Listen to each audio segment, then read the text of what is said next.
Is this it? This is it! Passionate about a life in racing? Circle track, drag racing, drifting, or monster jam. Find it all at the University of Northwestern Ohio. The passion here is very different than I've seen in any other school. You guys set them up very, very well to succeed and to win in a big-time way. The fact there's a school you can go to for racing is just a little bit insane, but it's very cool because it gives kids like me the opportunity to chase that dream. See where your future can take you with a high-performance motorsports degree from the University of Northwestern Ohio. If this is your idea of ladylike,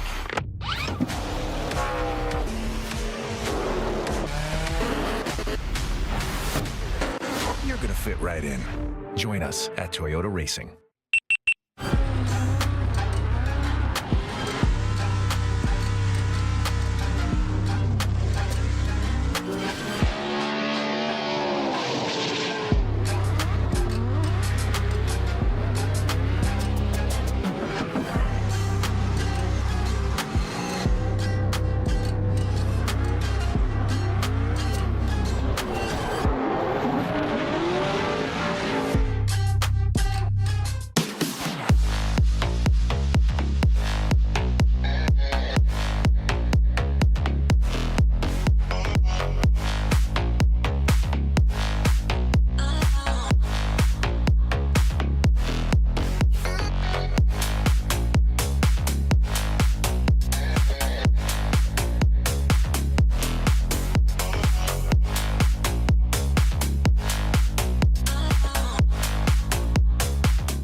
So the next step was to get this thing on a proper ECU, especially with all the technology that Link has to offer. Which should give us full communication and full control over all the sensors. But so far, being able to log in and review every lap has been a huge plus. To have Link pull through and step up for us and just help us out to be able to all pull it together. That's all we need. Simple, cheap, easy, works, good ECU, weatherproof. It's got enough IOs too, like we're doing tons of stuff. Oil, fuel pressure, boost control. All those features I have thanks to the Link ECU.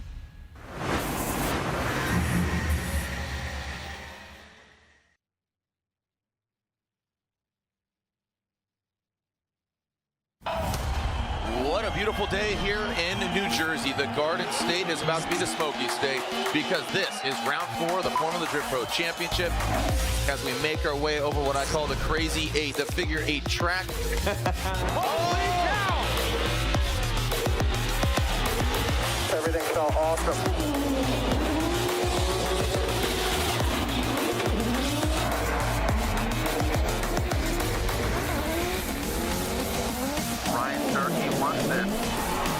Whoa, buddy. They banged doors, they banged back wheels. What the heck was that? Unbelievable. Adam LZ, James Dean, RTR. An RTR vehicle will win. Adam LZ with the nasty backwards entry. Adam LZ gets the win.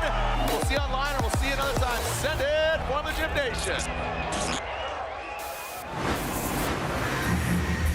The sun is setting, but the lights are coming on. The Type S lights, that's right. This is the Type S Gauntlet presented by AutoZone. You can see over here this purpose-built track. Yes, this has so much history in racing, primarily drag racing. But then a few years ago, the Nat family who runs this big facility here, from dirt bikes, drag cars, road race cars, and now it's a first ever American purpose-built Drift Coliseum. You see the bleachers on either side. They're going to fill up as the days go on, right? We got seating qualifying, right? We got seating brackets. Then we go into pro spec competition tomorrow, top 32, and then Saturday, round 4 of the Formula Drift Pro Championship. In order to establish those brackets, we need our seating brackets. We'll see the Drift Wizard out in pro spec, like my man right there. He's got, look at these guys. Are those lifeguards? No, those guys are saving lives because they're out here having fun. Thank you so much for joining us out here. I'm Jared Deanna, joining me once again up here in the booth, host of the official Formula Drift podcast, The Outer Zone, also the practice show. Had some great words, speaking of Chris Knapp, as well as that of Mr. Kaufman, Matt Kaufman, and before every practice session. So it's been a great day so far. We saw some awesome pro spec qualifying, but Jacob, you know, looking at this track, being up here in the booth, It's got to be pretty surreal, kind of cool. Like, what are your thoughts going through your mind? I love this facility. It's very much grown on me. When I first saw the layout, I was like, I don't know. And then it's like you start to see the battles, you start to see the intensity, you start to really look into the nuances of it, where the track is a little bit off camber. You've got almost like this jump that happens midway through, and it really becomes this battle of setups where getting your suspension dialed in is super important. Understanding wheel speed is super important, and we're building memories here. And this track brings out a lot of aggression in people too. I don't know what it is, but just everybody just really wants to drive hard here, and it makes for some incredible battles. Yeah, and we'll get into that as things proceed, because here we are looking at Andy Hateley talking about him and what he's doing, and see if he is the biggest wizard of them all. But want to walk us through what's at stake here, because pro spec versus pro is two different kind of line items. Yeah, seating brackets are a little bit different between the two sections. Basically, in pro, though, if you win this first battle, you are in the show for Saturday. So it's super important that you win that first battle, but it is also important if you win the battles after that, because that is what is going to set you up for who you're going to take on Saturday. If you are coming in just by the skin of your teeth, you're going to be up against one of the top contenders from the previous round. If you can win this section, gives you a lot of momentum, gives you a lot of practice, and allows you to battle somebody who's kind of in the middle. So it might be an easier battle, may not be, but yeah, winning today is very, very important for how things are going to go on Saturday. Especially that first battle you see on the left and on the right, those two names you want to advance on. Some drivers are getting a fast pass in there. You see Hateley, you see Mike Powerbaum getting, Junior's not here in the building, so they will get by runs in. But, we're looking at names like Ben Hobson, Joao Barion. They would like to get into the show. We did see Joao jump up in Atlanta, but overall, again, 24 locked. We're backfilling the remaining 8 to create 32 for Saturday's game day. Here, round 4, the Type S, the gauntlet presented by AutoZone here at E-Town. It's as simple as that. This is the Driver Championship, 3 rounds down, 3 different winners. We kick things off with the season. Of course, we saw the fire, we saw the rain, and James Dean saw the top of the box. James Dean, your 3-time champion. He won in Long Beach. Moving on to Atlanta, the iconic track. Frederick Osbo, another 3-time champion. And then a champion, but a champion in another country. Yeah. Not here in FD. He's a rookie. I had a gentleman come at me on the internet. I said, he's a rookie for Formula Drift. I talked to Connor this morning. He says, yeah, I'm a rookie. That's why it has an R next to my name. I want to win Rookie of the Year. And Shanahan is looking like he is out for blood. On the box, at the podium, the interview, he says, I heard Orlando's going to fit my style. I said, oh, yeah. Those Irish tracks, and, talking about Shanahan, talking about Manoa, there's a lot of youth that's coming up. And it's this cool season and winds of not change, but just addition. Yeah, and the driving style of the younger drivers is very different than that of a lot of the established drivers. They're taking risks earlier in practice. They're trying things like different initiations and different transitions, and they're coming in with hours and hours and hours of sim under their belts. So when they come into practice, they already know their car setup. They've got all the notes that drivers have spent years to develop, and they've tested all already. They just come in and do it. Yeah. Crazy. Sim Magic, the official simulator of Formula Drift, as this is the K&N seating bracket. Thank you to K&N, the official performance air filter Formula Drift. Our judges not just up here scrutinizing the runs, but also striping the track, getting it prepped, getting it cleaned, getting it ready to go. So on behalf of our judges, our staff up here, Ryan Sage, president, co-founder, he's sitting right next to us. We are high atop the tower. Again, this is traditionally a drag race track, but we are at the top level 3 up there. I mean, technically it's 4 because we got to go up and then go up and up. But overall, taking a look at our 2024 championship, a lot of eyes were on Matt Field coming into this season. Odie Bakshi's, a lot of eyeballs on him. So, peaks and valleys, man. But here we are. After this weekend, we are officially halfway through our 2024 season. And we are on to a very hot St. Louis, Missouri, but that is a pro spec and a pro round. Seattle, love that round, love the vibe up there. And then Grantsville, Utah, just outside of Salt Lake, will play host to round 7, but also the finals of the Link Engine Management Pro Spec Championship. And then it all culminates, of course, the exclamation point that is Irwindale. I almost said I was going to give you something creative with it. No, it's the House of Drift. And, shout out to E-Town. They run their own events out here. And that's what's really cool about, E-Town. You talking to Chris Knapp. I mean, they did events back here 20 plus years ago. There's photos, there's videos, a lot of evidence. And for being just 20 years old, but at the same time, wow, it's been 20 years old. it's not a fad anymore. This is awesome. So elaborating on this, powered by Torque Hub. That's right, FD Unlocked is your all-access pass to Formula Drift. Download on the App Store, get on Google Play. It's got so many different activities that, between, buying tickets, seeing all the clips. I mean, there's so much information there. Have you downloaded it yet? Yeah, I do. I was playing with it earlier. I was watching the live stream on it. It's super low latency, which is super cool. I think it's actually faster than the YouTube stream right now. So it's almost real time. It's pretty wild. But yeah, and playing with some of the telemetry stuff, and yeah, I've been back and forth with the team developing it too. And hey, I gotta put my notes in there where I can. No, of course. All right, so there we are again, seeing the track being chalked and striped and getting ready to go. Walk us through here. Going off of Prospect seating brackets earlier. Where are some points of interest for you? You got to sit back over there while Soper and I are calling the action, but where were you focused in on? Where were the judges focused in on, more importantly? Yeah, initiation is huge. They want fast and snappy. There is the 3-2-1 as traditional. They want you initiating as early as possible. Snappy, fluid, and then you see there's only a couple of small spots that you can decel. We get through outer zone 1. They want the transition. Same thing, to be very committed, very quick, not a slow transition. Small decel there. Outer zone 2 is very, very long. Similar, another snappy transition before you get into 3, which now those barriers are moved back a little bit, which is kind of spices things up a little bit. You can't run against that. You basically have the dirt. Yeah. So it's if you're sitting on that side of the grandstands, there's a reason those are blocked off, because the front row could be a messy one. Yeah, it's a splash zone, but it's going to hurt definitely a lot. The Type S decel light, now this is to assist in fault for contact using the accelerometer to measure G-force. Don't think of it as it's attached to the actual gas pedal. Right. So, and where these Type S lights are at is the A pillar, right to the left and to the right of the windshield when you look at the car. Judges are going to utilize this. In what cases have you seen in the past? Yeah, basically to see if a driver is slowing down before a contact. So if the lead driver, hits the brakes or something happens, they miss a shift, it sometimes can be difficult to tell in the moment, but let's say they do miss a shift, you will then see that light go probably from either green or neutral to red. And even if it happens just for a second, that can be enough to close the gap on the chase and have, contact. So it is used as a tool to understand fault.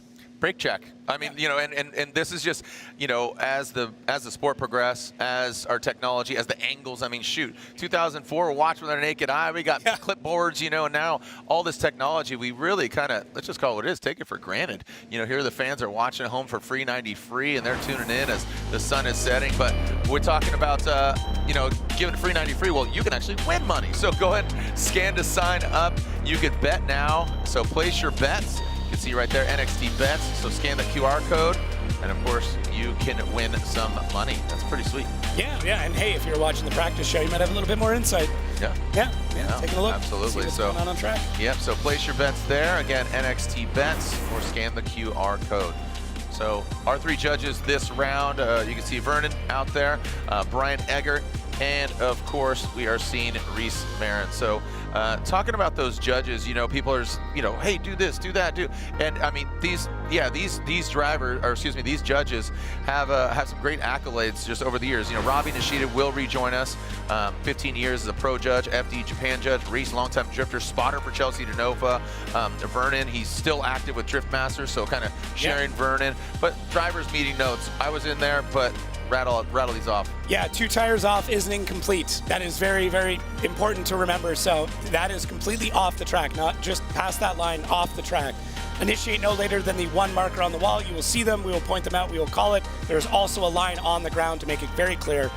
Tire drops for the lead and outside zone 1 are more severe this year, so if you do drop 1 tire, drivers have indicated that it slows the car down, makes it very difficult to chase, so you don't want to go off track there, even 1 tire. And then transitioning from outer zone 1 to outer zone 2 must be smooth and chaseable. So they do want a snappy transition, but they don't want it to be herky-jerky. It's one of those transition and then keep the momentum going.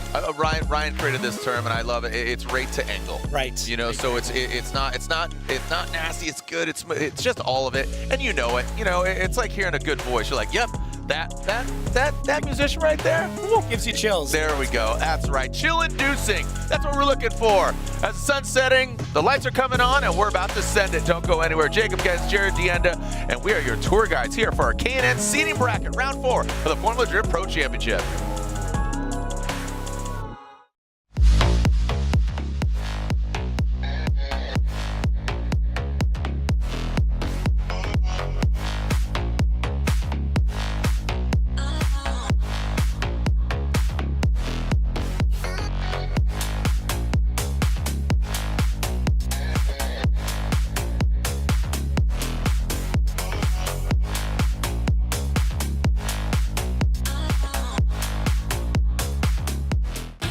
on race day when we want to show everyone out there who's the best. Here we go, Frederick Osborne. We really need to be focused. I tell myself, I got this. I'm the best there is. The star is Frederick Osborne.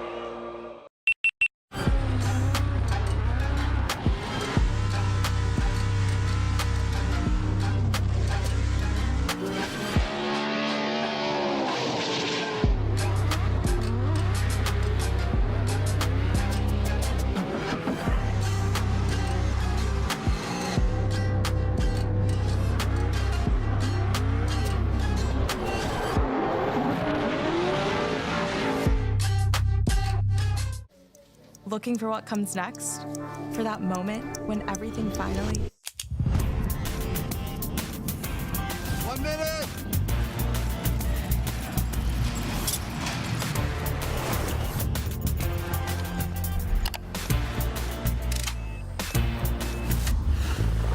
Whichever path you choose, it starts here.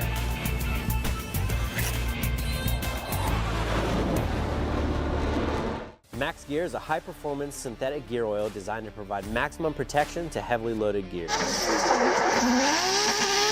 Slippery synthetic molecules and center look additive package not only reduce wear, they virtually eliminate both gear and bearing wear. We run 1,000 horsepower through our transmission and differential all season long and never have a problem.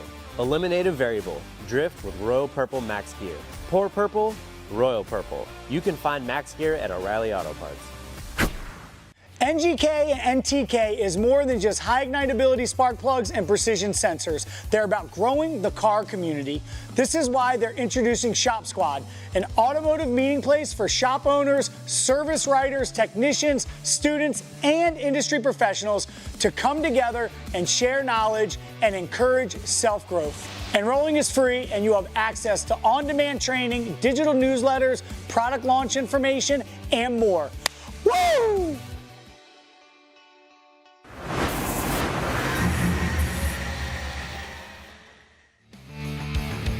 And there we are again, taking a look over the Garden State.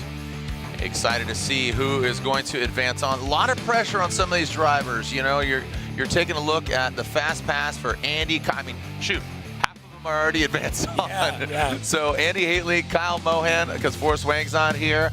Mike Power, because Von Gitt Jr. is not here. And Frederick Osbo, because Dean Carney's not here. So Federico Sceriffo. Yeah. My bad. I saw. My writing is bad. It's okay. I'm worse than a doctor. So hey, there's Farouk Kawai. Farouk's watching from the stands. Got some fans here. Thank you so much for joining us out here. Skipping work a little early. Come join us here on a Thursday. Look at zooming in on himself. Look at this guy. That's me. It's so meta right there. No. Super meta with the hat. The Type S, the gauntlet presented by AutoZone. Type S, the official lighting of Formula Drift. Thank you for their support. If you have picked up your Larry Chen lights, your Mike Power, I like calling the Power. The power of the babe, the power of the hoodoo, the voodoo, the power of the babe. All right, so but be sure to go by the Type S booth or Formula Drift, or go to, again, formuladr.com. There are Type S products for sale now. So Kyle the Menace Mohan, him and Alec Robbins got into it earlier. Woo. A little spicy. Woo, got a little heated. It happens. I'm here for it. I'm here for it too. Yeah, Reese, the judge and I were talking about maybe introducing Power Slap to the competition. You know, we're taking them to the stage and they have to, have it out. That would be interesting. Alec Robbins versus Kyle Mohan, a Power Slap. I would pay for that ticket. I'm going to poke the bear here a little bit. All right, well, that is a slow roll for Kyle Mohan. I think he's very timid, gun shy, or is he just broken? There was a lot of damage done. So I'm going through, if you don't follow these drivers on socials, I highly recommend it because, hey, that's where I get a lot of my info Absolutely. from. It looked like basically the entire rear end, including disc brake, had broken. Front end had a bunch of damage. So I know they've been thrashing. I kind of poked my head in the pits earlier. There was a lot of damage, yeah. It was one of those, from a distance, right?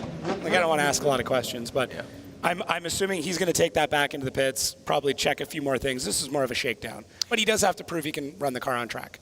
Run it now, as well as get it ready. Do you try to go for a victory here tonight? It's bragging rights. It's advancing on in the K&N against seeding bracket, but he's in the show. Yeah. Because of his advancement. Yeah. So that's good. Joao Barion, Robert Thorne. This is this is a crapshoot. I mean, for me, Robert has really made a lot of noise in pro spec, jumping to pro. Joao Barion keeps, as you say, keeps getting better, but Robert had some crazy mistakes earlier in practice that were very uncharacteristic of his driving style. Yeah, and Joao is running with an OEM transmission right now. There's a fun story that if we have time I'll get into, but that's it's going to be a factor. All right, here we go. Joao Barion, this Monster Energy Corvette. Again, this is hypercritical to get the advancement. Joao Barion, crazy initiation.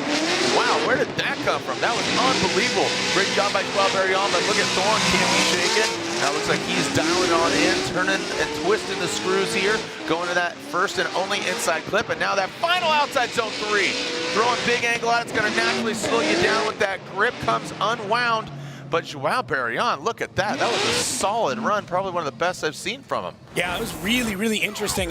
Just watching the way his car was bouncing through it, too, to see what the grip setup was like. So Joao Barion, amazing initiation there right at the wall. Kind of shakes Robert Thorne a little bit in the chase. And then Joao right here could have been a little bit deeper through the second outside zone. And you can see him going on and off throttle, whereas Robert Thorne is pulling a little bit of angle out to kind of keep things safe. And then through this transition, I love the dive there from Robert Thorne. And then Joao throws on a ton of angle near the end. Now, Robert does keep it through. They both get over the finish line there, but that was really interesting. So Thorne's gonna have to throw something real spicy down. Throw a little Thorne in the side. Yeah, ooh. But Joao Barion, and talking about his trans, what happened real quick? What happened with his trans? Oh, sorry. They shipped it out after Orlando and forgot to send some of the parts. So when they got back, it was fixed, but not with all the parts. Oh no! Oh no! Here we go. All right, coming down the chute, Robert Thorne initiates into that first outside zone, and there goes Joao. Joao! Wow! Look at that, into the second outside zone, the big 180-degree turn. Thorne bounces his way across it. You can just see there's the ripples there in the outside zone too. Man, look at just the bowl of smoke here in that last outside zone. Joao Barion, he pulls back a little bit, but really impressed with driving on lead runs on both sides. That was fantastic. Yeah, that was really good. Robert Thorne did have a few mistakes in the lead, and I think Joao was probably more aggressive than he needed to be. Look at that, tip to tail there, and then Robert Thorne basically missing all the first outside zone. Joao does a good job to still mirror it, even though he's in a good spot. Now scrubs out a lot of angle through this section, which I feel like he did because he wasn't sure what Robert was going to be able to do. Robert not as deep through our transition there, and then Joao does pile back a little bit. So I would say there, on the lead end of things, Robert does have 2 big mistakes there, whereas Joao was kind of trying to fight to keep the car in a good spot, even though Robert basically missed all of outside zone 1. So, yeah. And I'll tell you what, just with the dynamicism or just the 2D of this track, it's really hard to see. So we're really, look, I'm just going to call it, I might see something and try to call it on the first glance, but then you get overhead and you see exactly. That's the truth serum. And here it is. Joao Barion gets the win. Robert Thorne knocked out early in that Smetagard Racing BMW. So again, the outside zone 1 and transition to 2 is very, very important. Again, rate to angle, speed, don't delay, just do it nice and fluid, but do it obviously with that impact and again, that rate to angle. Yeah, so. and because of the line that Robert was on, which was, 6 feet out from where it should have been, that transition is not going to be great. All right, a lot of pressure here for both these guys. I mean, look, you got Alabama, Kentucky. This is a good old boy fight right here, man. Driving a Cadillac, a Ford Mustang. Hobson needs a win. He needs this. And Hurst partied with him at Grid Life, just a little bit ago. Great dude. Hobson partied with him. We had a great time, but now, all right. You can catch that smoke. You know what I mean? All-American battle. Yeah, it's an all-American. Ben Hobson, Jonathan Hurst. Here we go. Hobson, that Penzo Mustang RTR Spec 5MD. I know Captain Brutsky, Boss Man's watching at home. Goes in that first outside zone. There goes Hobson on those Nitto tires. Down to that second outside zone. Big 180. And look at that. The Mr. Cool Cadillac just sliding right next to Ben Hobson. Now, on that front inside clip transition, Jonathan Hurst comes out of the smoke smiling into that last outside zone. Pretty good execution on both sides of the fence. It looks like Ben Hobson has kind of come to terms with the RTR in the way that if you come off throttle, it is going to do wild things. This is a lot of throttle all the way through, which looks good. Now, Jonathan Hurst in the chase looks great, but could have been deeper through that section. The proximity is good, but you do still need to fill out that zone even in the chase position, whereas Ben Hobson looks very locked and loaded through most of this run. Little bit of a weird initiation getting back on throttle there, which I think threw Jonathan just slightly, but it wasn't enough for me to be like, oh, that's a huge detriment, and that's going to ruin the run for him. So it is a point to remember, and if Jonathan puts down a good one, I got to feel like we'll have to do a side-by-side. This is going to be a tight battle. Yeah, and this is, you know, a lot of pressure here for Ben. He hasn't made it out of seeding just yet. This is very important for him, you know, both mentally, for the team and all that. I mean, again, great attitude. You know, the pro spec, you know, champ jumps over. I mean, he's very talented. He's just in a different weapon. Here we go. Jonathan Hurst out in front, that XLR, cutting through the smoke. Ben Hobson now initiates. Here comes Jonathan Hurst. Little yank of that handbrake. Now coming to that killer crossover into that second outside zone. There goes Jonathan Hurst and Ben Hobson. You see pulling up that front left tire. You see how much traction he's getting. There he is right there on the side of that Cadillac. How's he going to manage this smoke? He's bathing in it. He is bathing in the smoke. A correction by Ben Hobson. And they're transitioning back and crossing the finish line. All right. Well, this is going to come down to a couple of different zones here, because Jonathan Hurst did make a pretty large mistake in the first outside zone. So what I'm looking at when we get to the replay is, let's take a look. So you can see Jonathan does not fill that first outside zone. Now getting into the second one, he does get in nice and early. This chase here is very reminiscent of what Jonathan did, although Ben's a little bit more aggressive. Now Jonathan does have a really good job through our touch and go there. And then through this transition, Ben basically misses that whole thing. So we talk about lead versus lead, chase versus chase. It's a little bit more than that. It's the culminant of all of the runs put together. So there are no one more times here in the seating. That is going to make things a little bit more difficult on the judges. So yeah, it's just absolute pressure. You can feel it. Like I said, you know, the judges, the accolades go on and on about, you know, driving themselves, running events, judging over in Europe, you know, between our three judges now and including Robbie Nishida, who's not here. A lot of pressure here, but no one more time. So we have to decide. So this is where you really start splitting hairs of hairs, because, you know, let's look at it again. And here you go. This is exactly what you anticipated there, Jacob. You know, the BC Racing side by side. So you see Ben leading on the left and Jonathan Hurst on the right. Yeah, so both their initiations were pretty similar, and then through this second outside zone, very, very close, whereas Ben's was a little bit closer in the chase. And then now looking at the chase here, I mean, Jonathan did a better job, so it might literally just come down to the chase in outside zone 3. That might have been the difference in that entire run. So yeah, everything else was pretty comparable, with some things kind of going back and forth. So we will, you know, I do want to get clarification either way this goes from the judges on their decision, but that's kind of what I'm seeing here. Yeah, so taking a look, judges still just racking their brains. So this is, you can see Hurst, you know, he said he's changed his attitude. He's having a lot more fun. He's being more social. So here we go. Slide left for Ben Hobson, a right for Jonathan Hurst. One side, two side, and Jonathan Hurst. All right. 2-1. So yeah, split call. Split call, 2-1, but Hurst gets the win.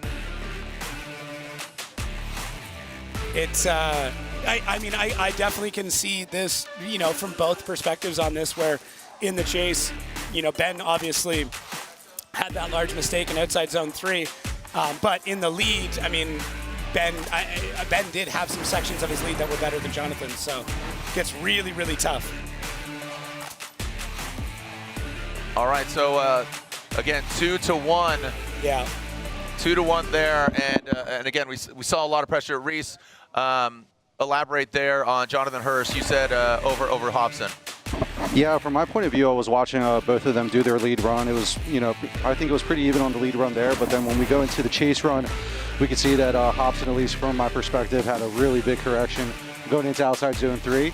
Kind of looked like a reinitiation, trying to get back in it, a little bit of a bob, and it was just a little bit too much for me to give it to Hobson on this one. All right, appreciate it. And there, the smoke comes into play, and that's what, you know, Jonathan managed that properly, just enough, just more than, obviously, Hurst handled it, you know, so there it is. So, yeah, it's, you know, you feel for Hobson. He hasn't gotten out of seating yet, so it's still, like, he's still progressing. I mean, we forget that how difficult these cars are to drive. This was, you know, James Dean spun out in Long Beach when he drove it for the first time. Absolutely. I don't think he'd spun out in competition in years. Right. So we advance on Derek Madison, Dimitri Brutsky. Derek Madison, keep talking to him, brand new car, but we'll see if he's got all the power. I know he kept throwing belts in practice, so we'll see if he said, I got a low horsepower tune NA if I can't use the blower. But it looks like it seems to be working out right now. Dimitri Brutsky, as we know, multiple pro spec champion, making the jump to pro this year. And D-Max going exactly. He's going bonkers as Dimitri Brutsky never settled. He got in a fight with a wall earlier in practice. Good to see him get the car back together and up and running. Yeah, Derek, I'm happy to see the new car finally out and sporting, and I know he's working through some gremlins, as you alluded to, but he looks really good here. Dimitri Brutsky playing things pretty safe, with Derek Madison not able to get all the way out to the zone, and you see Dimitri following him behind. He does. Now through this last outside zone, Derek Madison does a really, really good job. Dimitri Brutsky has put in a lot of laps here. He's done quite well at this event previously, both at FD and other things. So I would expect Dimitri to throw down a killer lead run on this one. And Derek, hopefully that belt does hang on, not, you know, an announcer's curse, knock on wood. Because if he does, and he can just door him the whole way around, this is going to be a good one. Well, keep in mind, Dimitri has won the Gambler here before, so he knows this track very, very well. You know, Derek Madison coming from St. Louis. Look at that, dragging the wall. And we asked for that 3-2-1, and he looked like he initiated about the number 2 wall marker there on the cones or the walls. And look at that. But D-Max looks like the belt is holding together right now. At least 2 of the outside zones going to that final inside clip, transitioning through, and Dimitri settles right in to that final outside zone. All right, so I mean, seemed like the belt held on, right? I mean, a 400 horsepower. He said he had a low horsepower. Looks like he's clapping both these guys. What are your thoughts? Yeah, I mean, Dimitri shows his prowess at this track. So look at this initiation. Starts it at the first cone, basically. Backs it right into the wall. And I mean, that's not impossible to chase, but very difficult to chase. Now, Derek Madison does do a good job through this section. You can see his gloves working the wheel back and forth, so you can understand the inputs. A little bit late on the transition for Derek behind Dimitri. And Dimitri, in all honesty, he runs this track a little bit slower than a lot of drivers because he knows he can fill all the zones that way. Instead of trying to grip it up and really speed through everything, he does. He takes a lot of bite out of the car so he can be consistent through it, and that's what you see. Yep. Yeah, and I think that's a good opportunity for D-Mads to get next to him with that proximity, with the angle, mimicking it. So, you know, we'll see. We'll soon find out. It'll be quickly like that. You can see Derek Madison hyping himself up there. So he's his own hype man. I think just him getting the car to the event, running it, that's the victory he wants. All right, and here we go. So unfortunately, he will have to settle for that because Dimitri Brutsky gets the victory and advances on. All right, so the team never settled. BMW moves on, but D-Mads, like he says, he you know, working it out, getting some on-course thing. He said he's feeling pumped. He's always got a great attitude and a great head of hair, but he's also, you know, again, this is, as you say, a victory in its own right. So we will see him at the next round of Formula Drifts. Yeah, and I mean, some of the best team shirts too. I mean, they took the casual team apparel to another level with those Hawaiian level, you know, shirts. So super cool to see. Love his merch and stuff. If you get a chance, he's got a great spot. The Boss Squad. Is that the Boss Squad? Alan Boss, yeah. Yeah, the Boss Squad. Yeah. Yep. So pro spec driver, yeet on the door, and got a little yeet on the track as well. Yeah. Driver coming out of the Drift PAOHNY Pahoney. Yep. Yeah, out of that program. All right, we got some gang right there. And this will be Mike Power. Yes, because this is a buy run, so there's a buy run for Mike Power, Type S. Sopa, relax, dog. I said get. All right, so the Type S, S15 Mike Power 919 is back on the track, and we will be seeing him in 32. He was intended to go against Von Gitt Jr., but Von Gitt Jr. Will not be obviously at this round of competition. I believe we'll see him at minimum Irwindale. Okay. Yeah, minimum Irwindale.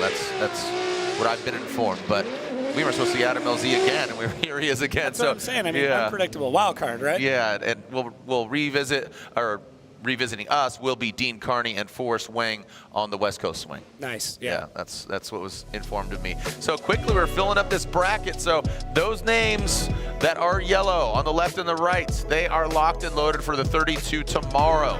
Okay, so keep that in mind. The names that are not on the left and the right, far side, are not going to be in competition. But hey, if you are in the building, go support them. If you are online, make sure to follow them. Yep. I mean, it's tough, but they still here. They still showed up, and I mean, a lot of them got merch for sale. So yep. Yeah, help the team out.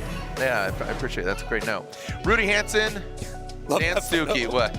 I'll be back. Rudy? Just Rudy's photo is just so great. He just got off his jet ski, and he's just ready to shred. He's ready to shred, dude. From the windows to the walls, you know, from the jet skis to the E-Towns. You know, here we are. Yeah, dude. Yeah. Oh, man. All right. So all joking aside, he's doing double duty. That guy's got to be tired. Get that man some, I don't know, some sort of hydration, maybe a rock. Here we go. Rudy Hansen up front. Daniel Stuke out back. Rudy initiates. A little like, did you see that little glitch right there as he initiates, goes into the second outside zone, but Stuke is not reaping the rewards of that. You know, again, oh, buddy, that looks, oh, man. You talk about, Jacob, how light that vehicle is, and you think it'd just be a little more light and nimble, and then Sobel was talking about how Rudy actually runs the same tire. When he does double duty, he'll run the same 255s, doesn't need to level up. He's like, I'm consistent with this, I'm good, kind of like what you said about Brutsky, right? Yeah. Brutsky, you know, running maybe not the fastest and the most blazing, but consistency and ticking the boxes. Well, and Stuke did the same thing too for his first year in pro. He ran 255s because he was comfortable. And talking about light cars, I mean, this is an issue with a light car. They're very twitchy. And I mean, there was a huge mistake there from Stuke, but right there you see two wheels go off from Rudy Hansen. Which, I mean, based on this track, so every track's going to be a little bit different. Yep. Within the drivers' meeting, so consulting both the drivers and the judges and, you know, FD as a whole, they came to the conclusion 2 wheels in the dirt is incomplete. So that is what it is. Keep that in mind for the rest of the weekend. So if you want to argue in the comments, 2 wheels off in the dirt. It bears repeating. It bears repeating. Yes. 2 wheels off. 2 wheels off. There you Equal, go. incomplete. Yeah. Keep it simple. Look at that as a lower thirds for the entire event. Yeah, right. Well, and that's just contrary to some of the other rounds, but this is something that the drivers and everybody else agreed on. It impedes. So here we go. Daniel Stuke out front into that first outside zone. Rudy Hansen knows he needs to throw down here, and we are seeing Stuke just riding the outside line of outside zone 2, and that is where Rudy Hansen, he jumps up to the occasion and rises into that final outside zone. Stuke, now he's on the outside of that course, but keep in mind, again, we don't need clarification. If it isn't complete, we'll get to that when the verdict comes out. Yeah, so. I mean, you just have to deduce. I mean, that angle was pretty telling. Look, you can see Stuke give him a little Stokey. Stuke, little Stokey. Yep. Yeah, so let's see here. Let's talk about a really, really light car. They don't have a lot of inertia. They don't carry a lot of momentum. So every input the driver is making will make the car feel twitchy. You'll be able to see all the inputs. That is the downside with a light car. The upside is, ooh, a little. I didn't see that tire fire. Yeah. Why, like, I don't know. We are getting more tire fires this year than any other year. I don't know what it is. I think we're burning that much rubber, and it's I mean, it makes for a good show. Yeah, no, absolutely. I'm here for it. I want to make sure nobody gets hurt. That's a good point. You know, Ryan Literal is hyped on it. He's like, it's lit. Like, I'm like, I get it. You're on the nose. You're on the brand. Here we go. Daniel Stuke. Looks like Stuke gets the win and advances on. Rudy Hansen is knocked out. Did Rudy make it in Pro Spec? That is a great question. I have it somewhere. He did. I believe so. Okay, I just wanted to clarify. Keep him battling. Yep. All right. So we're gonna, yes, as you say, keep him battling. This is Federico Sceriffo. He has a bye run. He would be intended to go against Dean Carney, but with his absence, he gets a bye run. And he's going to be going up against Stuke, and there is a little bit of history there between the two drivers. If I can get you to remember back to St. Louis a few years ago, where they had a bit of contact after the line. So, yeah, that'll be interesting. But Federico Sceriffo, you know, very much trying to get his head into the game and getting to a point of consistency, and that's what he's been working on, is driving consistently, cutting down on the amount of changes he's making in the car, getting comfortable in it, and He actually has Chris Knapp in his ear as a spotter this weekend, which is kind of interesting. Yeah. Yeah. Yeah. I mean, that's. I think he knows the track. I think so. Pretty well. Yeah. You know. Yeah. I mean, he grew up here. I think he was actually born here. I think in this off. I'm joking. Jeez. Yeah. I'll just let it go. Yeah. There we go. So Federico Sceriffo, he is. Oh no. Yeah. Exactly. All right. So we have 7 of the 8 drivers in: Andy Hateley, Kyle Mohan, Joao Barion, Jonathan Hurst, Dimitri Brutsky against Mike Power, and Stuke against Federico Sceriffo. So we'll see his bye run, and we will continue on with our seating brackets. But with Fetty's bye run, he is locked and loaded in 32. Yeah, his practice today already has gotten a lot better. So I'm interested to see, do you take this as a fun one? Do you try something different? Do you just try and lock in your line? I mean, there's a lot of things you can do with this, right? Yeah, I think you go for it like somebody's chasing you down. I think that's the strategy there. I mean, obviously, don't go $110, maybe do 90%, and see how that feels, because the car looks really hoppy right now. Yeah, it's tough. I mean, you can soften the suspension up at this track, which is going to help you. A little spicy there. It will help with a few things, but it can create a bit more bounce in the car. So, I mean, I could nerd out on rebound and high speed and low speed rebound and all that stuff, but yeah, keep it simple. Keep it simple. We could Bill Nye the Science Guy later there, nerd. All right, when we come back, we'll continue with our seating brackets. Our 8s that are joining, the other 24 are in. So congratulations to them. But again, don't go anywhere. Seating brackets continues here at E-Town.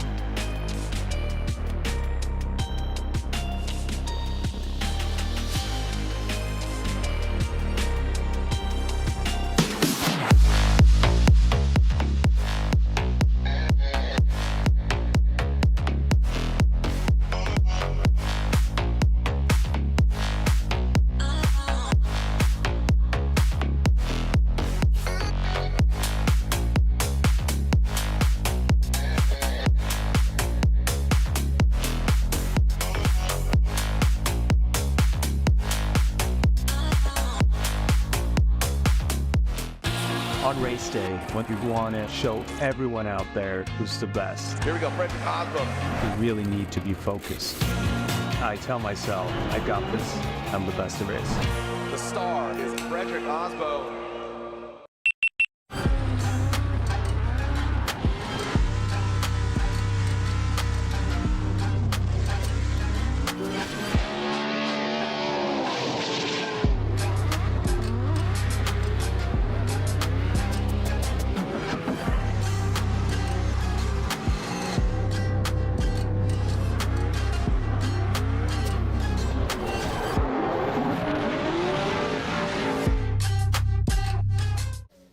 Looking for what comes next?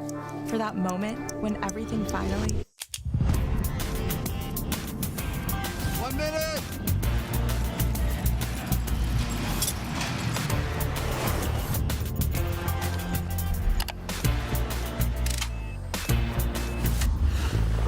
Whichever path you choose, it starts here.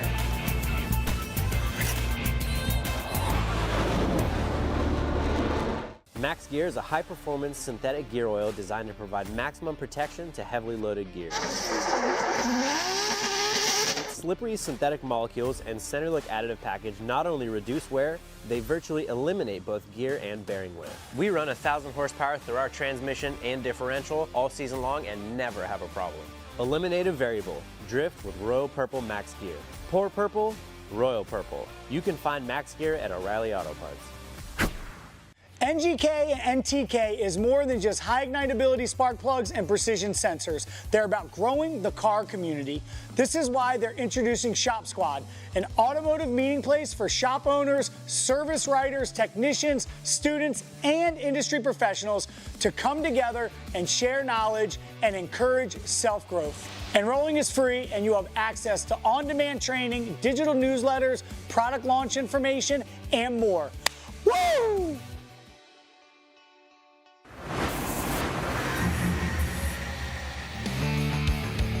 All right, well, abracadabra do. Let's see what you got. We're talking about the Drift Wizard, Andy Hateley. and his BMW. Andy Hateley will be going against that of, oh wait. Yeah, so Kyle. We just got an update? Yeah, so Kyle, it looks like, is going to pass for now. There's a lot of damage that was taken in practice. You take the time, make sure everything is dialed in. I get it. I mean, I'd like to see, obviously, the battle go on, but for the longevity of the car, to make sure everything is sorted, probably better to hang tight. Yeah, and that's what you're saying. You know, he's locked and loaded in. I think that's a good strategy for him. This is bragging rights, you know, and, you know, is he have a championship run?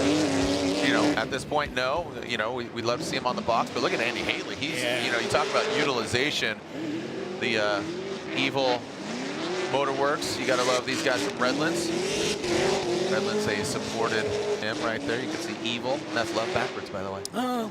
EVOL. They sponsor. Yeah, they sponsor Jeff Jones. Yep. So again, hey, there we go. A little smoke-filled donut from the Drift Wizard.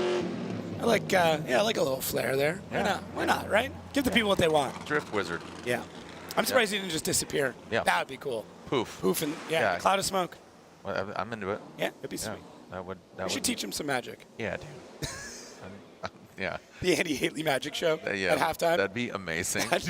I'm totally into that. So but like, would you rather see like David Copperfield or David Blaine style, like, or like, which? That's a good question. I would say more like Poof the Magic Dragon. Like, do you know what I'm talking about? The dude dressed up in the dragon outfit. Yeah. Oh yeah. I think that style of magic would be. All right. Speaking of magic, Joao Barion and Jonathan Hurst. These two drivers were throwing it down against their competitors earlier to earn their spot.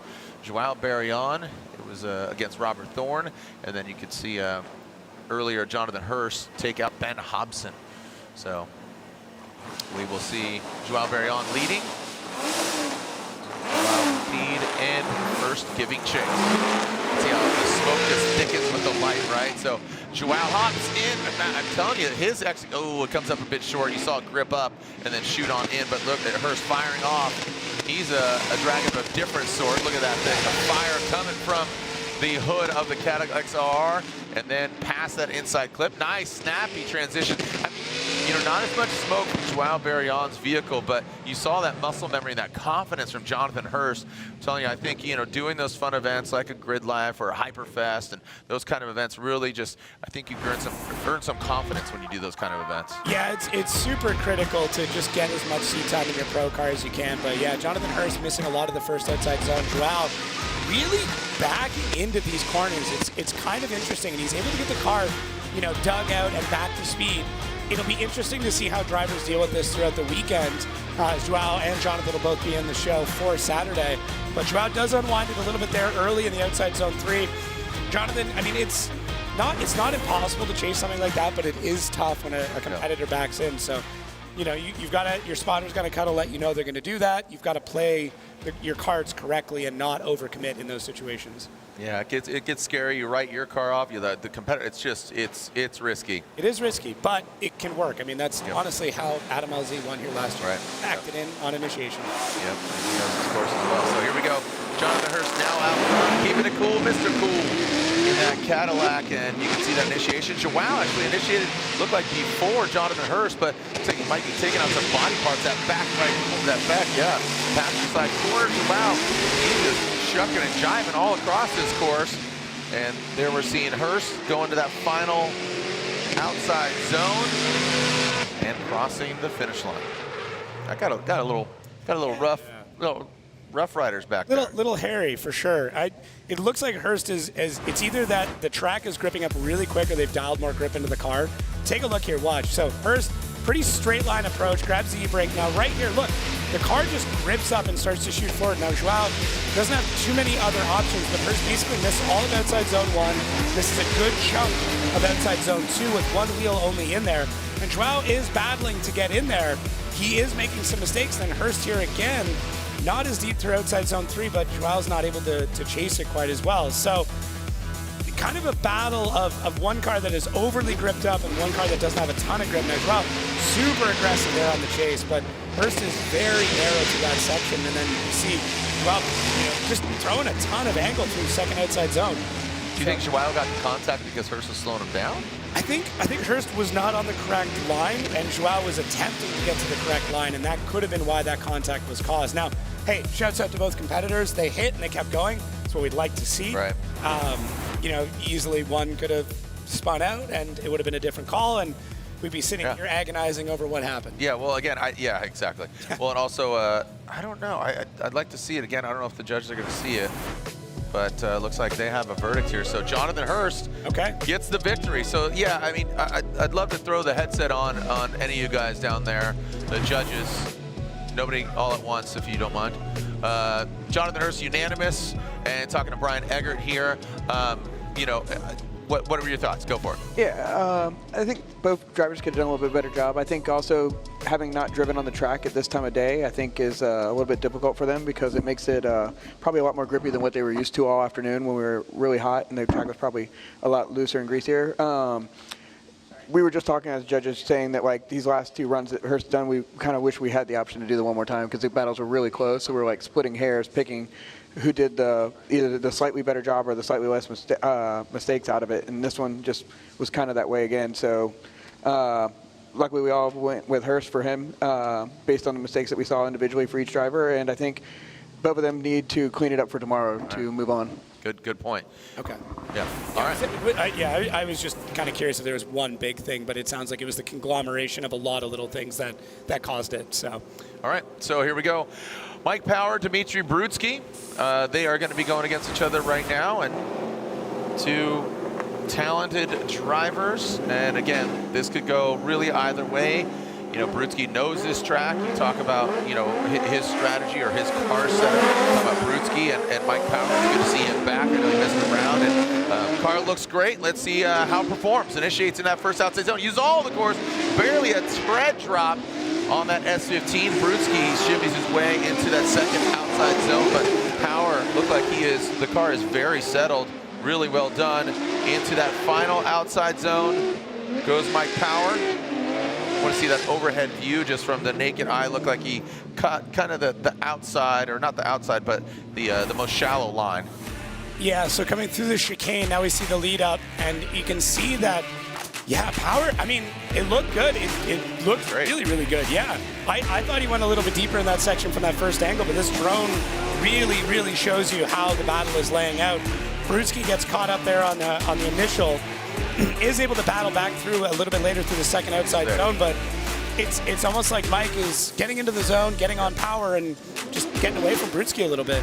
Yeah, I thought he did a really good job, and that's what I'm talking about. I thought 1 and 2, he hit the inside clip like nuts on, and then that last outside zone, he did exit out probably about the halfway point. Yeah. But overall, you see Brutsky go a little deeper. See right there, he kind of exits out. But I thought overall very smooth. Good fluidity, the rate to angle was good, and Brutsky, you know, I felt like he was a couple car lengths back on initiation. That might be, you know, due to his setup, like you talked about. Yeah, there's 2 very different setups in these cars in the way that they're driving, and you're going to see it here now, where Mike Power might struggle a little bit to hold the car back, as Dmitry does have a looser, a smoother kind of car setup. All right, here we go, Brutsky up front. The BMW initiates. You see that just dropping in that line. Mike Power gets right next to him, rips off that front bumper, both these guys. So that transition, and here we go. So like you said, maybe back it off a little bit, let some of the line go out there, and then stick it to his door. And there he goes, brings it on home. Brutsky and Power. Yeah, it's very much what I expected to kind of happen, where Brutsky is able to get a very fluid and smooth initiation with a ton of angle, and then Mike, having a car that's a little bit more gripped up, has no other choice but to try and power into it and time it. And if you're off by a little bit, which he was right here, you can see, there it is. Mike just has too much forward bite in the car in comparison to what is going on with Brutsky. When we talk about forward bite, what I mean by that is when you get on the throttle, how quickly the car shoots forward, as opposed to just kind of spinning in place, if you will. It's a massive oversimplification, but hopefully explains it a little bit better. Side bite, different. It's how quickly the car slows down when you come off throttle while going sideways. All right. Yeah, 2 different setups, and two different ways to drive the same track. Yep. So, yep. That's it. Here we go. Slide him left for Mike Power, right for Dmitry Brutsky, and Brutsky gets the win. Brutsky never settle, advances on, and Mike Power, he may lose his battle, but he does win a spot in 232 tomorrow. Where he's going to go against or who he's going to go against is TBD for Mike Power. And what a confidence booster either way, right? Yeah. When you've had a kind of a struggle for a little bit, just to even get that one battle under your belt, that can help, and even just, getting more seat time in, getting a battle under your belt is great. Absolutely. All right, so Federico Sceriffo, Dan Stuke. Again, coming to us from Italy. Obviously, look at the suit, look at the tux. Amazing suits. Designs them all himself. Yeah. He had a kimono. He stitches them? I don't know. I remember the Team Orange kimono one. Oh, it's so cool. That was a good one, for sure. Yep. Little bit of history here, too. I mean, they've had an exchanging of words in St. Louis a couple years ago. So, both feisty competitors, let's say. Yeah.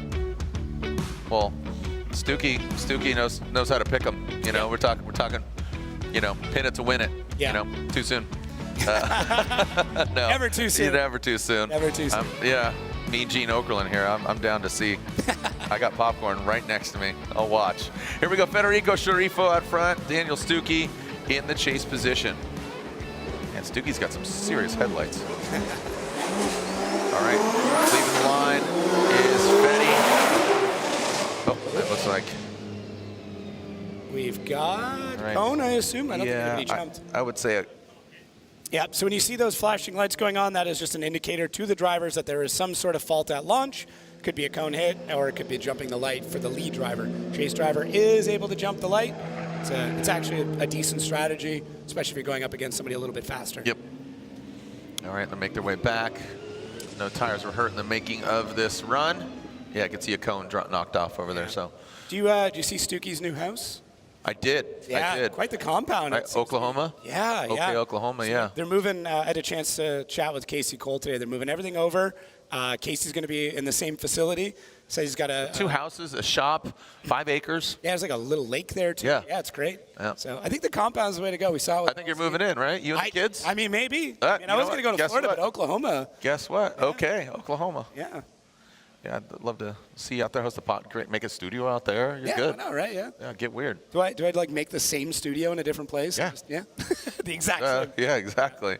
All right, so look at Fetty crawling through. He doesn't want another strike, but that might benefit Daniel Stuke into the first outside zone. Stuke, again, just not getting all the way out there.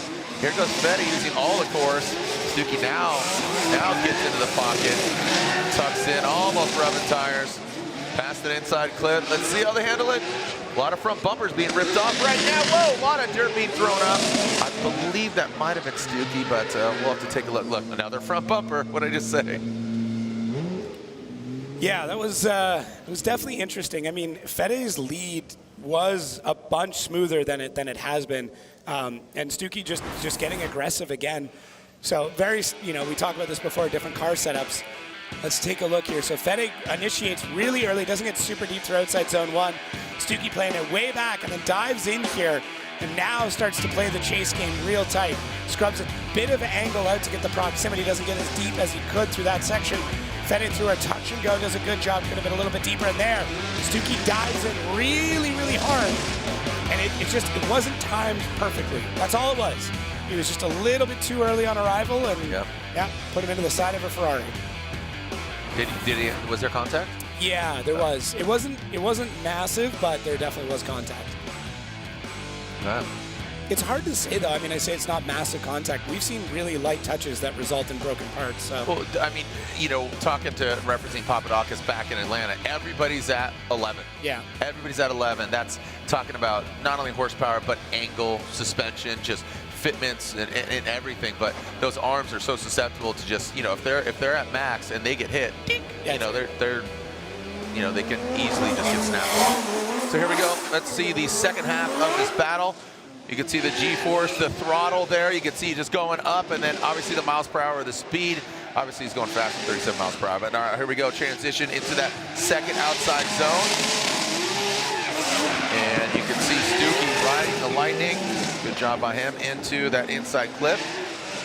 And here comes Stuke in that last outside zone. And looks like that was kind of a page out of Brutsky's book there. Just get the car in the right places. You don't need to burn up the track. It's not a drag race. And there's another bumper. Man, these bumpers, he's like, gosh, dang it. Yeah. Little contact off the line. I've seen that a few times, so. All right, Daniel Stuke out front. Fenny again really aggressive on the first part of that chase. You can see the size difference in the cars with this shot, how wide that Ferrari is. But Daniel Stuke, so with this light car, when he gets on throttle, it just shoots out. It really pushes quickly. Now Federico able to dial in and start to reel in Stuke as he's able to do a good job through that inside clip. And now as we get through this transition, I mean, Fiorella, the Ferrari, looks good, looks floaty, looks smooth. It's just a matter of, was that enough of a chase? Does that, does that mean he did a better job than what Stuke did with the contact that he had? You could just see the race face, the eyes, the chest pounding. It's the pupils that get me. Like the size of the pupils that they have in these conditions. It could be the middle of the day and super bright, and their eyes are massive. All right, so Stuke waits for the outcome. Hi, Mom. Zooming in on you, bud. He's watching himself on TV. Yeah, he could see himself on the screen. Okay, really scrutinizing this run here. Here's our BC Racing Go for Gold. BC Racing, the official suspension of Formula Drift. Yeah, so easiest thing to focus on in the beginning is going to be the lead. So who had a better first outside zone? Points could have gone to Stuke on that one. Second outside zone, Federico does a better job through the first part. Stuke is able to dial back in. The proximity is not quite there for Federico in the chase. And then through our third outside zone, I mean, it's pretty, tit for tat at that point. So now you kind of want to start to look at the chase at that point. Yep. Right? It is tough. Whenever we do the side-by-sides, I do look at the lead, and I try to keep one eye, on the chase. But it's tough. It's really hard. Yeah, of course. And then I tend to look at, like, I was looking at the chases there more than the lead, because they both had some mistakes. But how they executed the chase, there was a particular driver that dove in maybe just a little too fast. But here we go. Slide him left for Federico Sceriffo. Fedi gets the win with Fiorella, the Ferrari. And moving on, Daniel Stuke knocked out, but we will again see him in Saturday's main event, round 4. So all these bumpers getting chopped and screwed, but again, just a few more battles left, 3 to be exact. So Hateley versus Hurst, Brutsky versus Federico Sceriffo, and then the winner of those going to the finals. Don't go anywhere. So yeah, party continues here at E-Town.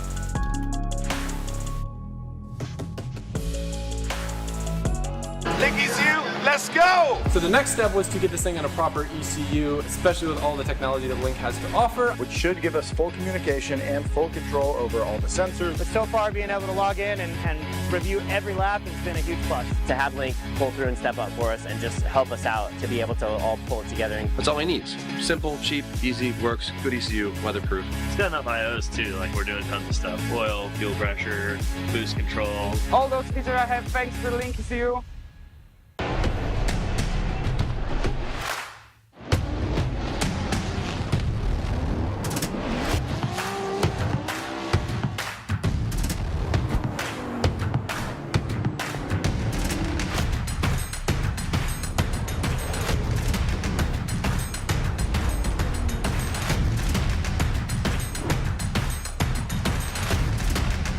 GT Radio.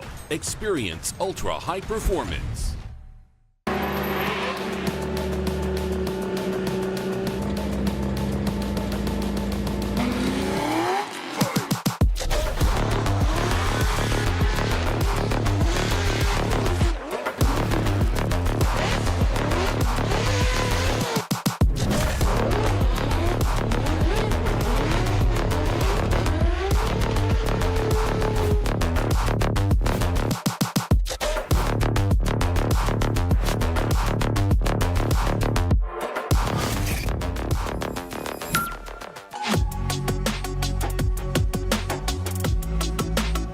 The final touch to my dream build is a Sony Mobile ES system.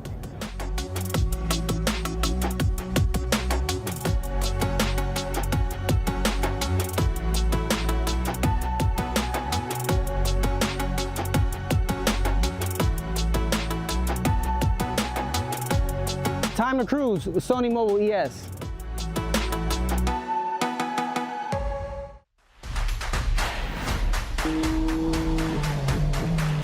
モータースポーツで得た高度な技術、すべてのレイズホイール一本に込める魂は永遠に変わらない。ビヨンドザレボリューション。ザコンセプトイズレーシング。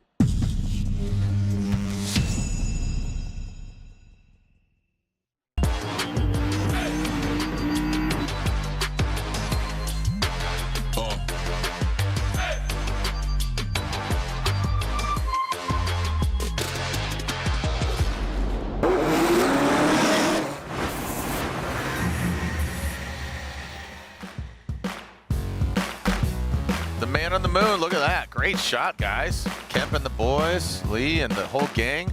Nice shot of the moon. To the moon. Look at the structures. Yeah, right. Yeah, looking. Oh, is that somebody waving? All right. So a beautiful evening here in New Jersey. 3 more battles left to find out who wins our pro seeding brackets. And it's become kind of a cool title, you know, like to win the seeding brackets and advance on, you know, like Manoa round 1, right? And just like everybody really celebrated him, and just more, you know, more competition. So yeah, I do think there's something to be said about just the momentum you carried through it, and the little bit of extra testing, a little bit of extra practice, right? Everybody only has a certain amount of runs, so if you can get more, that's a huge benefit. Right, but it's also car abuse as well. So it's like you kind of take the good with the bad, pros and cons. Practicing at the time you're going to compete on this side. Andy Hateley, Jonathan Hurst. Hateley running down that evil BMW. That's all love, the Drift Wizard. And Jonathan Hurst, Mr. Cool Cadillac. And look at Hateley using all the car. We got a little tap.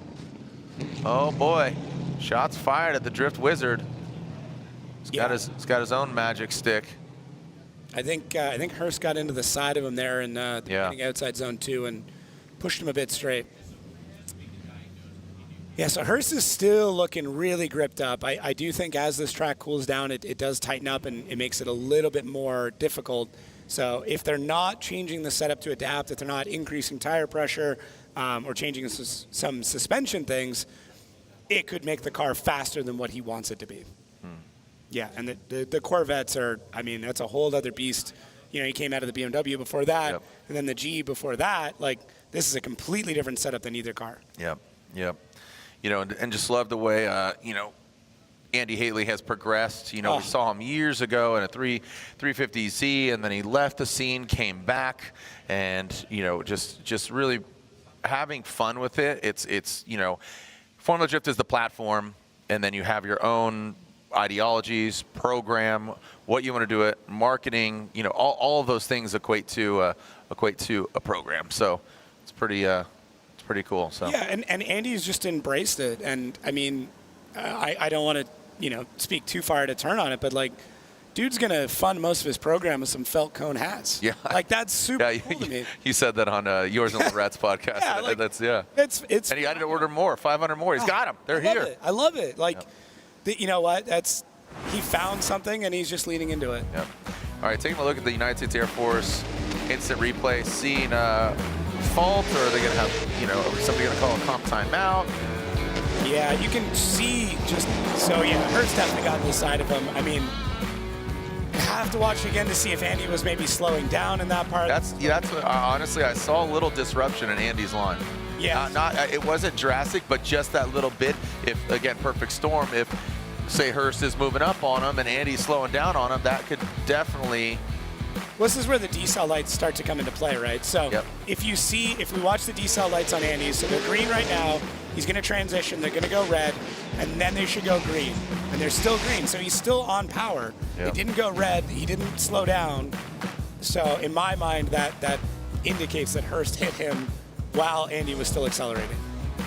So if Andy's lights would have gone red, and Hurst hit him right after, that then indicates that there was a major slowdown. Yeah. Yep. So that's why we've got them, that's why they're there, and that's what we're using them for.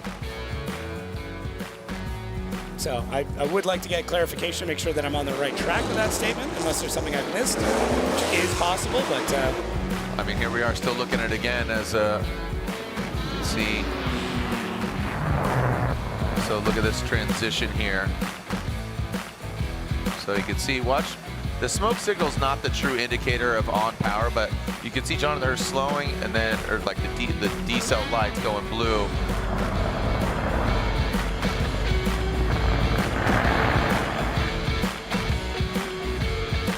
Yes, the judges are having a discussion about this, and what they're talking about, what they're looking at, is both the D-cell light, like we talked about. Was he still accelerating? Was he still on power through that? Was there anything else that was going on? Was the car still making smoke? Are the wheels still spinning? Those are all things that we have to factor into it. So the D-cell light is a tool that is used in that decision. It is not always the final thing. It is a tool within the box of things to measure the impact. Yep. Yeah, and you know, it's an aid. It's not, you know, it's an aid. So at first glance, they're all green. There's no red. So yeah, judges are kind of wrapping up their discussion on this, going back and forth. It'd be awesome to get. I think they're wrapping it up. The judges are inputting their verdicts. So we still do have the other half of this battle. What this is more towards is going to be the timeout part of this as well. Who can put hands on vehicle for how long? That's a great point too. But also, you know, their next set of runs, how it's going to impact that, right? Because if one person caused the collision and ended the run, then that's going to be a detriment to them when it comes to the next part of the battles. Yep. The plot thickens, as they say. Yes. Yes, it does. All right, so we're seeing cars doing burnouts. Yeah, so Dimitri Brutsky and Fede are in the box right now.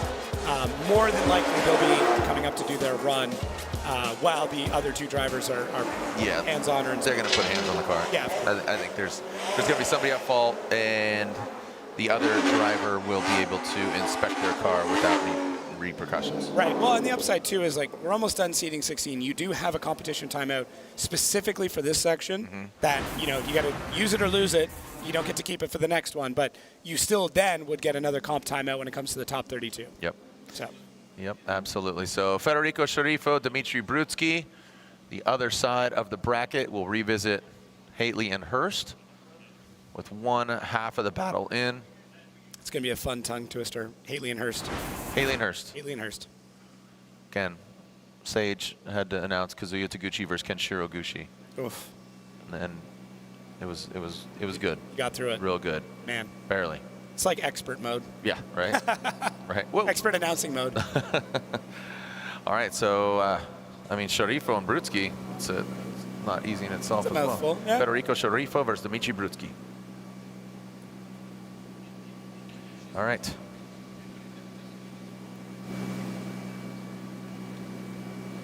All right, we have cars on the line. Let's get ready to send them. This will be interesting. Both cars are relatively loose, a little bit slower, so it should be a pretty interesting battle here. You know, try not to call it too early. I'm trying not to make any predictions ahead of time, but yeah, I do think this is going to be a very evenly matched battle. All right. Oh. We got somebody jumping the line. Fede is just hot to trot. Hot to trot. The car is very wide too. I think it's the widest car here. So trying to get through that chicane is not easy. Yeah. Yeah, he's got to crawl through it. All right, Dimitri's gonna. That is his first strike. On this battle. On this battle. Yeah. So you can have 3 strikes per battle. Yep. So. Yep, 3 strikes per battle. Traditional stick and ball sports. You know, hit a cone or jump the light. 1 strike. Once you get 3, nope, you're out. Hit the bench, kid. Yep. Now we are seeing again, this is a restart, Federico Sceriffo and Dimitri Brutsky here in the final 4 of our pro seating brackets. Lights extinguish, and Fede goes through. The Type S lights are on. You can see the throttle there, on throttle, the blue gauge.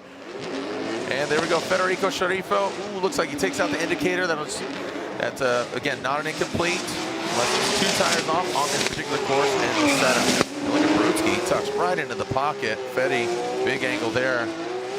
Like you said, fairly equally matched, Jacob. I couldn't agree more, just with the pace of the car. And look at that, Dimitri, little flex on him, but that's not exactly what you want to do, especially crossing the finish line. Could snap back, but overall, a full pull. All right, so Fede out in the lead on that first outside dome. Definitely gets nice and deep through that section. Now, coming into the second one, you can see Dimitri does pull out a little bit of the angle to get the proximity in, and then does get the car back to angle. Makes a little tiny bit of contact there, and then backs off as they come through the transition. Fede looks good. I mean, the track is definitely tightening up and is providing a bit more grip, because even Fede's car that is, you know, a little looser, a little smoother, is starting to show some signs. So when he gets back on throttle, he's starting to push out of the zone, which you can see there. And Dimitri doing a good job. He's not using a ton of left foot brake there. You can see a bit of it as he comes to the transition. Just got the car geared well. He's got the tire setup dialed in. Yeah, I mean, Brutsky's, he's got good notes on this track, and that's what you're seeing here. Yep, yeah, and that's, again, course knowledge, knowing where, how, and when. Here we go. Let's go to the other side of it. Dimitri Brutsky out front. Federico Sceriffo in the chase. Initiating that first outside zone goes Brutsky. Federico, bit of a shallower line there at first glance. Now to that second outside zone, you can see Brutsky feeling all that. Fede falling back. And Brutsky, like I said, turning it up. He knows when, how, and where. The never settle BMW in that last outside zone. And full pull. I don't know if Brutsky's got like two modes in the car, but it seems to be when he's out in the lead and he needs to put in the speed, he can do it. And that's really what I saw on that lead run there. So when he was in the chase, he was able to keep the car dialed back and not use a ton of left foot brake to hold the car back. But here you can see, I mean, he's got to be almost a second faster in a lap through that section, maybe 5-10 miles an hour, yeah, the whole thing, because it looks really good and really quick. And you can see behind him, Fede struggling to keep up. Like a lot of angle of the car, almost driving straight there just to get back into the zone. So it's a really, really interesting setup that Dimitri's got. I'd love to kind of break down with him a little bit more and understand how he's getting the car prepared for these battles, just because of how he's able to keep the car dialed back in the chase and then able to put in a lot of speed through the lead in this. And Fede really does struggle to get back into the battle and be where he needs to be effective in the chase. Whereas Dimitri out front, great job, able to fill all the zones, and yeah, I mean, basically put everything together to have a solid lead run. All right, let's see which way they're going to go. Federico or Dimitri Brutsky going to the finals of our seeding bracket. Dimitri Brutsky. Dimitri Brutsky gets the victory, and he will be going against the winner of Andy Hateley or Jonathan Hurst. Now, some clarification on the Hateley-Hurst incident. Basically, the judges have deemed Hateley at fault, and here is their explanation.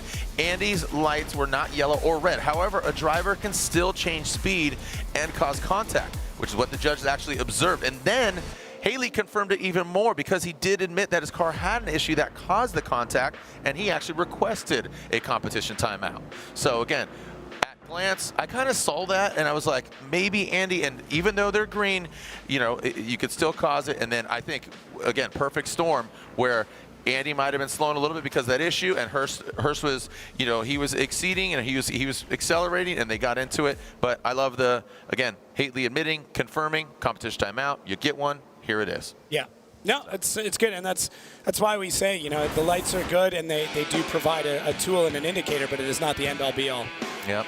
So let's take a look at it again here, and this will complete the story of what happened here between Hateley and Hurst. Outside zone 2 is what we're looking for, so I'll prime you for that. So as we transition through here, watch Andy's car and notice the slowdown. So he pours on a bunch more angle and gets to the edge of the track, and then right there is where the contact is made. Yep, and you can see just Hurst can't go anywhere. Hateley's confirming that he had an issue, so that's going to impede on Hurst, and there it is. So. Oh, and we're only seeing Jonathan Hurst back to the line. Interesting. Might see Hateley already at the line. No? Yes? Maybe so. Some other lights coming around. No? Hey, Drift Wizard, that's not how you wear the hat. Guys, that's not how you wear the hats. They go on your head. They make great funnels. There we go. Ah, there's another wizard. Oh, he's got all the wizardlings. All the whiz kids. Whiz kids, yeah. Yeah, that's what we kids. call them, right? The whiz kids. Oh, Andy is there. Good. Told you. Yeah. All right. That's what I'd hoped. To just turn the corner. And Andy and Hurst are both like, they're game. They're two guys that they just want to drive. That's The Wizard and Pride of Paducah. Are you kidding me? Come on. Here we go. Hurst out front. Hateley in the chase position. Who's going against Brutsky? And Hurst, a lot of handbrake going to that first outside zone. But again, he does have this advantage over Andy Hateley. So Hurst, the Mr. Cool Cadillac, keeps on keeping on, Kenda tires. And now transitioning into that final outside zone. Sans the hood. Hateley still shimming his way. But again, I think too little, too late for Andy Hateley in that contact and that disruption on that first run.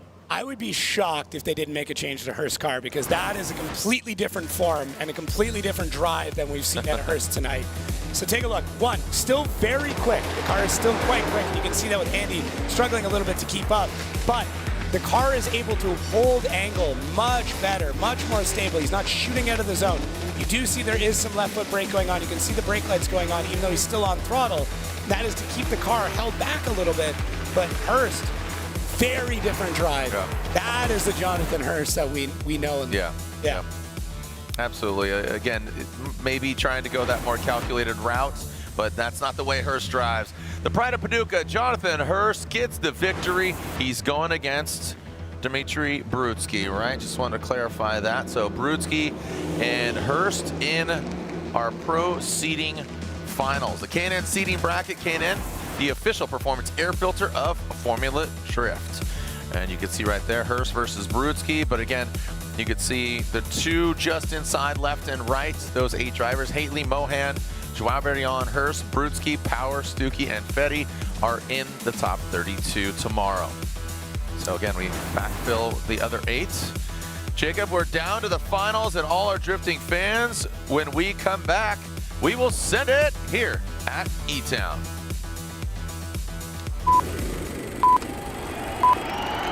Welcome to Orlando Speed World. How could you not love to see cars ripping around a track? You know Ken Block never signed boots? Keep it goofy. Yeah. This is a page in the history book that we will never forget. Let's send it!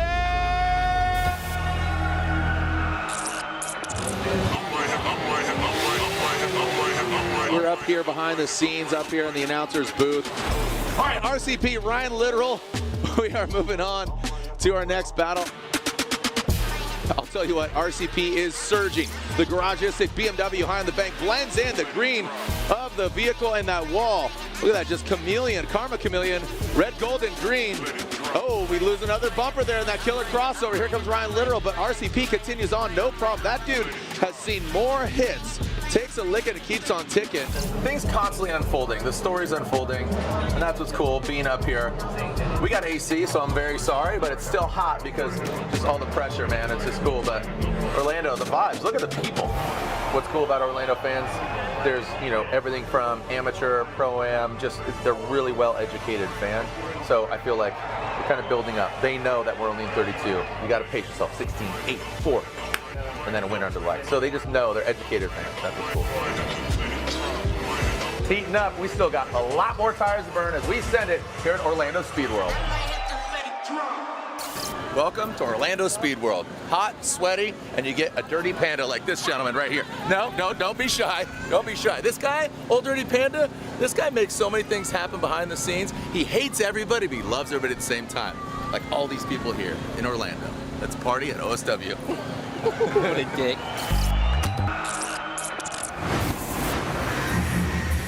For what comes next, for that moment when everything finally... 1 minute!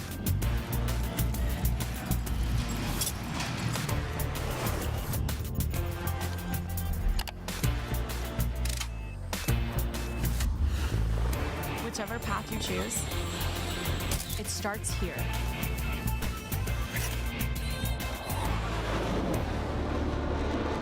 Max Gear is a high-performance synthetic gear oil designed to provide maximum protection to heavily loaded gears. It's slippery synthetic molecules and center look additive package not only reduce wear, they virtually eliminate both gear and bearing wear. We run 1,000 horsepower through our transmission and differential all season long and never have a problem. Eliminate a variable. Drift with Royal Purple Max Gear. Pour purple, Royal Purple. You can find Max Gear at O'Reilly Auto Parts.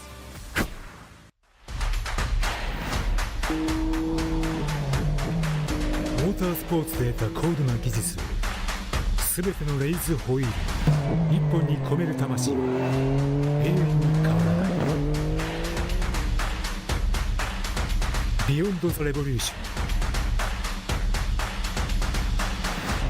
The concept is racing.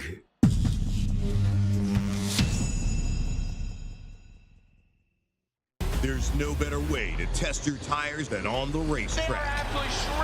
That's why at Kenda Tires, we compete with the same tires we sell. And that's how the technology built into every Bethesda UHP Max tire goes from podium to pavement. Whether you're a professional driver chasing podiums or a grassroots enthusiast looking for weekend excitement, Kenda Tires are designed for your journey. NGK, the leader in high ignitability spark plugs, is proud to announce the launch of its Mod Performance ignition coils. Designed and built for performance, Mod coils feature custom primary and secondary windings to increase output and performance. Mod coils provide maximum levels of dielectric strength, voltage insulation, and durability. Level up like the pros. Choose Mod Performance ignition coils from NGK, the official coil sponsor of the Formula Drift Pro Spec class.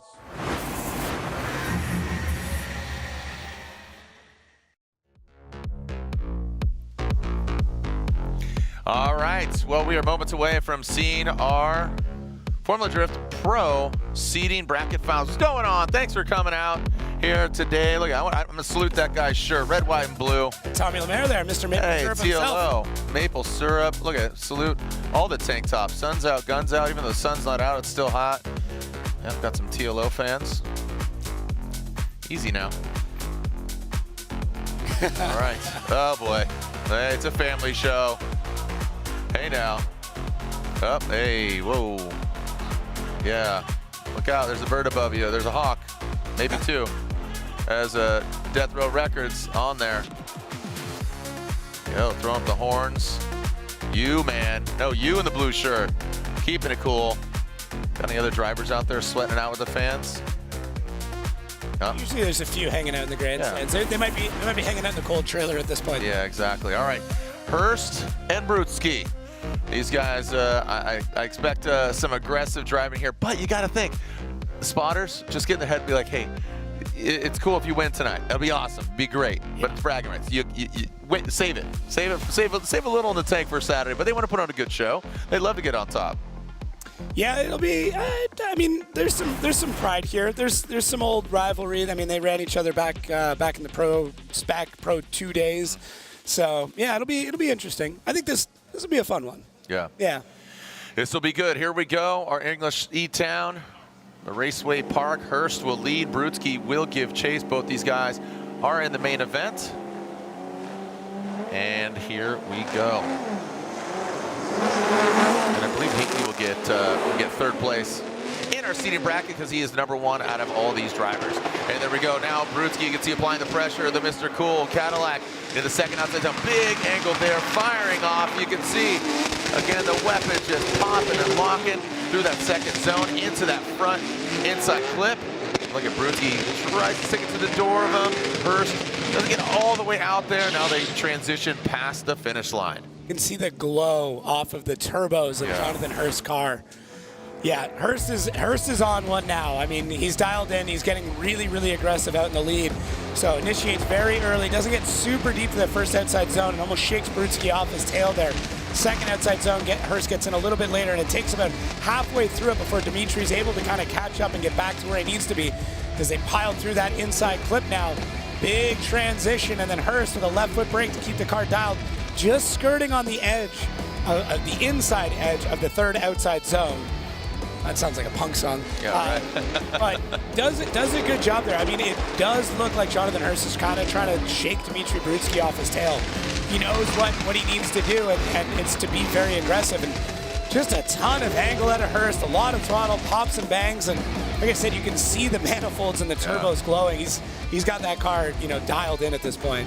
Yep. So, yeah, Dimitri did everything he could to try and keep up through that section, had to battle just to more or less be in the fight. So we're going to swap him around and see how this plays out. Let's see who comes out on top. And like I said, Andy Hateley will get third place here in our pro seating bracket, but right now Brutsky is out front on throttle into that first outside zone. Brutsky right there on the course's edge. The Mr. Cool Cadillac jumps right back to the side. Brutsky, oh, look at this guy. Oh, rubber, and it dug in. Oh, that thing just hooked. You saw that front right just dig in, and Hurst knows who he's going against, and this is why I say maybe save a little in the tank, but that thing just dove in and probably grabbed bumper or bash bars on that front. But you see Hurst car just go brrr, just down. Yeah, when you go front wheel on front wheel like that, I mean, it's no good for either driver. It'll tear the steering wheel out of the hands. It'll break. Yeah, break your hands. Yeah. It could do a lot of damage, but that was, I'm not shocked that Hurst went that hard. I'm really not. No, not at all. And you said that. That's what you anticipated. Yeah. So let's see as they come out of the chicane. Dimitri doing a good job. Hurst just super aggressive. He shoots a little bit further back, knowing he's got all that grip dialed in. Pushes, transitions a bit early and has to sink back. And then right here, surges, that's it. That's all she wrote. Oh. Yeah. Rubber on rubber, just you're going, Yeah. But yeah, it really is that section right there. Hurst diving in a bit early. Dimitri, all the zone. He's using all of that second outside zone. He's doing what he should be doing out there. Just Hurst is very, very aggressive and trying to get a ton of proximity, and that's the way it goes. You got a whole day to fix the car. Why not, right? There he is. Look at Drift Wizards out of the bus. Where does he go? Hey! There's third place here in our pro seating brackets. Congratulations to Andy Hateley. Evil, all the love, quality, performance. Check them out at Redlands, EVOL, backwards, that's love. And all love for Andy Hateley.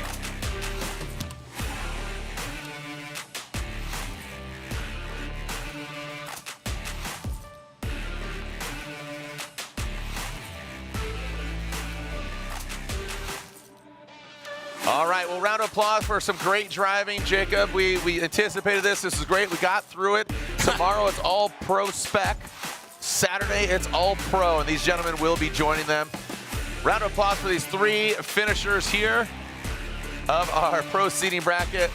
Hugs all around for these guys. So again, third place is Andy Hateley, and your winner here for our pro seating brackets at E-Town. Again, we'll see him there Saturday night. Your winner unanimously is Dimitri Brutsky. Gets the win. Brutsky gets the win. The never settle. ESSA Autosports, Link Engine Management, BMW. He gets the victory. And with that, second place, Mr. Cool, Jonathan Hurst. Jonathan Hurst gets second place, but he does get the win to advance on into the head-to-head. So a great showing by all them. Jacob Gettins, I see you signing and keeping all the brackets. Yeah. I could never do that. No? You know how many pieces of paper I have? It just starts becoming, oh no. Yeah. So as we are seeing the 1, 2, and 3 here, Jacob, your closing thoughts here on our pro seating bracket. I love it, man. I love these seating brackets. Love what it mixes up, and I'm starting to build my bracket for Saturday already. Look at this brat pack right here, I know. dude. You got a Wizard, a Brutsky, and a Hurst, the Pride of Paducah, never settle. But what we did see is a darn good time. So tune in tomorrow, 1:45 local time. Friday, that's right, Jacob Gettins, Jared Dienda. Join us tomorrow. We'll be our homegirl, Lorette Nichols. She's going to be out here as well. On behalf of our judges, we got Vernon, Reese Marin, Brian Egger. Of course, thank you to Chris Yule, all the staff sweating it out on the track. It's been a long day, so get some rest because we're going to send it tomorrow. And again, Ryan Sagewell, thank you so much. And we'll see you online, and we'll see you another time.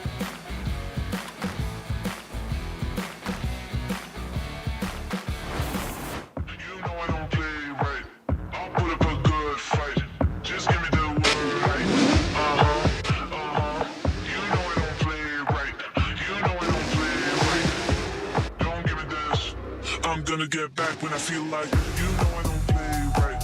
I'll put up a good fight. Just give me the word, right? You know I don't play right. You know I don't play right. Don't give me this. I'm gonna get back when I feel like you know I don't play. Put up a good fight. Just give me good fight. Damn right. You know I play right. Put up a good fight. You know I don't play right.